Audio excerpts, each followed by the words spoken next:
Thank you. Do we have any public comment for items that aren't on the agenda? Chair Gutierrez, we have no public comment for items not on the agenda. Thank you. Would you please read the first agenda item? Subject, noise ordinance update. Okay, may we have staff report, please? Yes, thank you, Chair Gutierrez. Afternoon, Ordinance Committee. My name is John Doimus, Assistant City Attorney. I have the pleasure to present the amendment to the city's noise ordinance. I've always promised to be brief sometimes in my presentation, but I hope I actually back it up this time. So I just have two slides to kind of go over. The first one is just generally, in speaking in general context, that local governments, such as you as a city council, can regulate excessive noise within your jurisdiction. And we do have a noise ordinance, which is codified in Chapter 9.16. And it's when you're doing a noise ordinance, what's positive and makes it a very solid noise ordinance is we use objective standards when creating this. And there's two ways we do that. We have one in determining a violation through decibels, reading that. There's a decibel machine that can do that.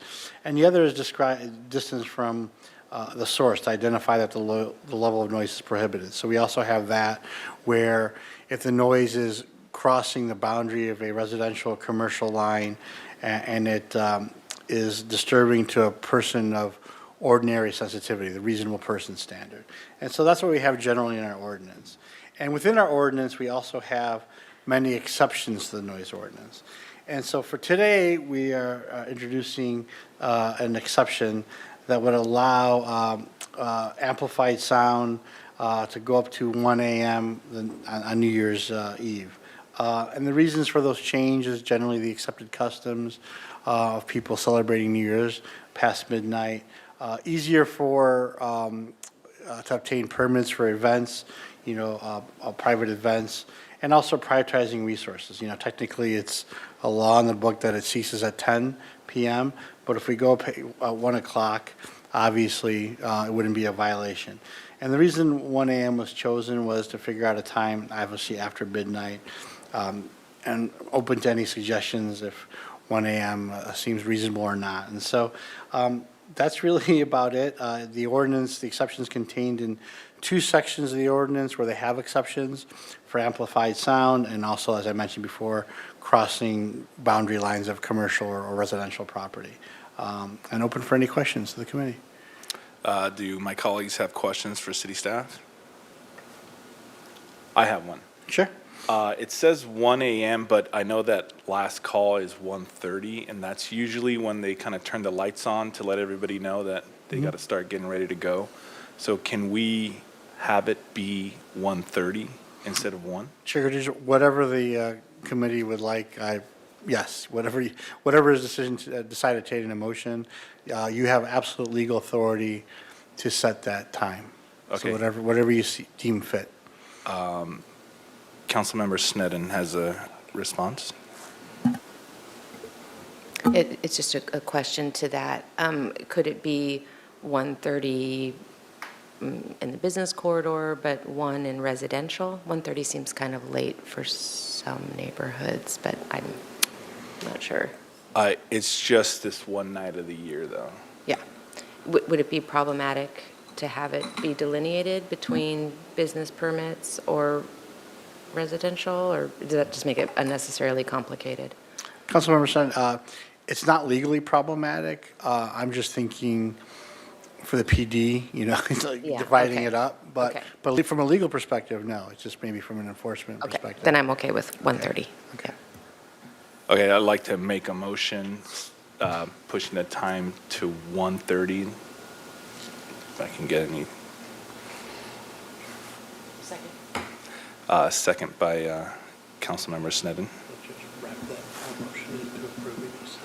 Yeah, so if we can have the motion or the ordinance, proposed ordinance read that the cutoff time for the noise ordinance would be 1:30. So can we have a reading of the motion, please? Moved by Chair Gutierrez, seconded by Councilmember Sneddon, that the ordinance committee consider the proposed amendments to the Santa Barbara Municipal Code Sections 9.16.030 and 9.16.080 pertaining to the noise ordinance and forward the ordinance amendment to the City Council for introduction and adoption with the change of making that to 1:30 a.m. Just a moment. There's a question by Councilmember Jordan. No questions, just a couple of comments. So I think at budget meetings, somebody mentioned that they thought this was potentially problematic or detrimental to law enforcement, and I just think that's the opposite is true. I mean, now it further defines and limits what's probably taking place all over the place on that one night a year. And in reality, no police officers are rolling to a noise call at 1:30 in the morning on New Year's Eve anyhow, because we got bigger items going on. And the other point would be that it also brings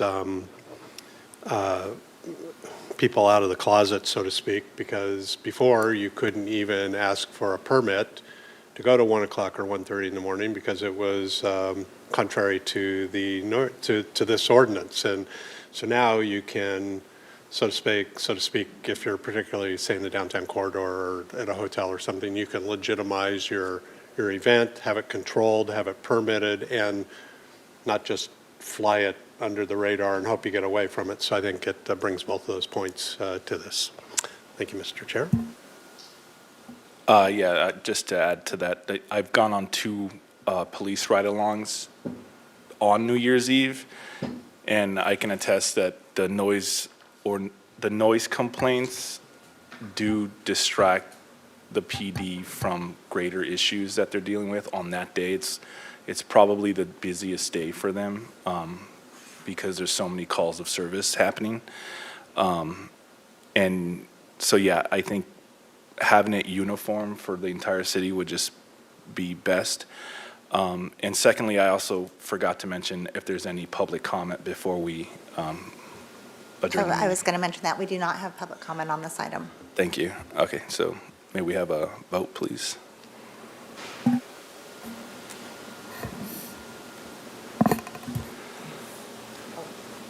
That was for your attendance, so vote.